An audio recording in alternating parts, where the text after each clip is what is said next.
السلام علیکم دوستو، اس ویڈیو میں آپ مشکات شریف کی احادیث مبارکہ نمبر 13 تا 15 ملاحظہ کریں گے جو کہ کتاب ایمان کا بیان سے ماخوذ ہیں۔ آپ دوستوں سے گزارش ہے کہ اس ویڈیو کو ثواب کی نیت سے آگے بھی شیئر کریں۔ جزاک اللہ۔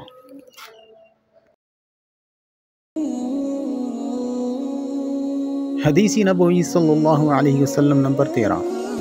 حضرت انس رضی اللہ تعالیٰ عنہ سے روایت ہے، انہوں نے کہا، رسول اللہ صلی اللہ علیہ وسلم نے فرمایا، جو شخص ہماری نماز کی طرح نماز پڑھے، ہمارے قبلہ کی طرح رخ کرے اور ہمارا ذبیحہ کھائے تو وہ ایسا مسلمان ہے جسے اللہ اور اس کے رسول کی امان حاصل ہے، سو تم اللہ کی امان اور ذمہ کو نہ توڑو۔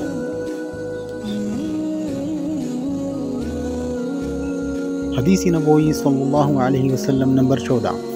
حضرت ابو ہریرہ رضی اللہ تعالیٰ عنہ بیان کرتے ہیں، ایک دیہاتی نبی صلی اللہ علیہ وسلم کی خدمت میں حاضر ہوا تو اس نے عرض کیا، مجھے کوئی ایسا عمل بتائے جس کے کرنے سے میں جنت میں داخل ہو جاؤں۔ آپ نے فرمایا، تم اللہ کی عبادت کرو اور اس کے ساتھ کسی قسم کا شرک نہ کرو، فرض نماز قائم کرو، فرض زکوٰۃ ادا کرو اور رمضان کے روزے رکھو۔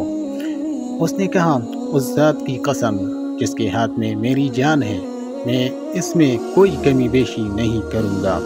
جب وہ چلا گیا تو نبی صلی اللہ علیہ وسلم نے فرمایا، جس شخص کو پسند ہو کہ وہ جنتی شخص کو دیکھے تو وہ اسے دیکھ لے۔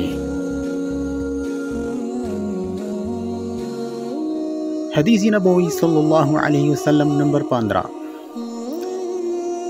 حضرت سفیان بن عبداللہ ثقفی رضی اللہ تعالیٰ عنہ بیان کرتے ہیں، میں نے عرض کیا، اے اللہ کے رسول صلی اللہ علیہ وسلم، مجھے اسلام کے متعلق کوئی ایسی بات بتائے کہ میں اس کے متعلق آپ کے بعد کسی سے نہ پوچھوں، اور ایک روایت میں ہے، آپ کے سوا کسی سے نہ پوچھوں۔